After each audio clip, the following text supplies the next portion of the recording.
Hey Modern Mustard Seeds, it's Ebony. It is early evening, first day of September. It was less than 70 degrees the majority of the day. It might be like 72, 73 right now. All very humid, very overcast.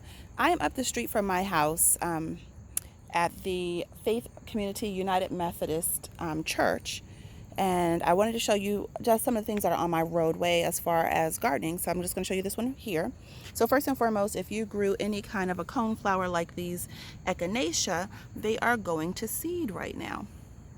Right, and that's what they look like when they start to go to seed. So out here is going to be the chaff, inside will be the seed. Really easy to get to. You just use a screwdriver, and I'll give you an idea of what some of that might look like as it breaks down into your garden, or if you're looking to plant some for next year. I, of course, am not allowed to take these are not mine. I covet them. I do covet them. But I do want to show you something as wonderful, even more wonderful, right? So they have what used to be a child care center here. And this was the playground. And when they stopped with their child care center, they put in 6 beds for plants. So most of these are tomatoes in this first one. There's some eggplant in the middle. In the back, I see what looks like different cucumbers or squashes back there. At the back on this one, you can see there's some different kale or whatever they're growing back here. All kinds of cool things. I mean, just look at that. That's beautiful. These nice tall ones are all okra. They're all the same variety of okra, so there's some green okra actually growing on them right now. You can see that right in the middle there.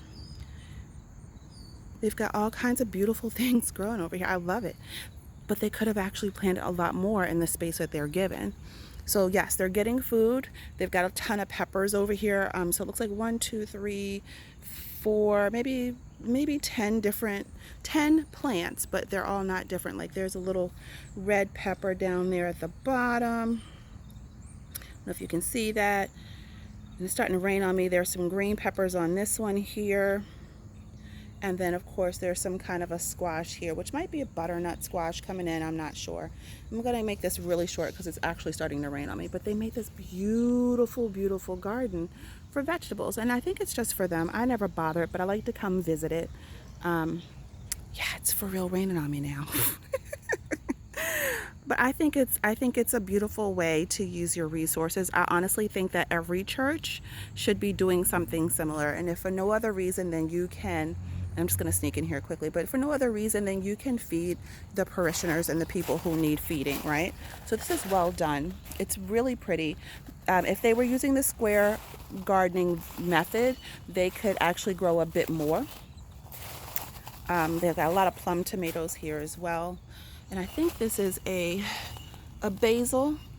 Oh yeah, that's a nice basil too. So, oh, there goes my husband home. He doesn't know I'm all the way up here. But yeah, so things like the peppers, you can get more than one pepper, I do believe, in a square foot. Definitely you could do 16 carrots in a square foot. I like to use a square method. I use it loosely, the square gardening method, just because. And so just so you see where we are, we're at the top of the block. And right next to us is a funeral home. I'm going to go ahead and close the gate back. But I just wanted to share that, you know, it doesn't cost a lot to grow some vegetables. If you have, these are what, 3-4 feet by 8 feet. They're maybe a little bit fancier built, but they're not tremendously fancy. So what are you going to do for next year? What are you going to do for the rest of this year? Grab a pot, grow something great if you aren't already. It's time to start putting in new things for the fall to get them a good head start. I mean, these are still producing really well. So I wouldn't really tear down any of this stuff that's producing well. Maybe the tomatoes, just time to start to cut them back a bit. I'd cut back my kale so that it can come up a little bit healthier and produce more, but they've got a lot of good things that'll keep them going for a while. So they also have a lot of other plants to make it pretty as well. So, and bring pollinators and other beneficials to their garden. So guys, there you go. Have a wonderful day, my little mustard seeds, and I will talk to you soon. Keep your faith, and I'll talk to you soon.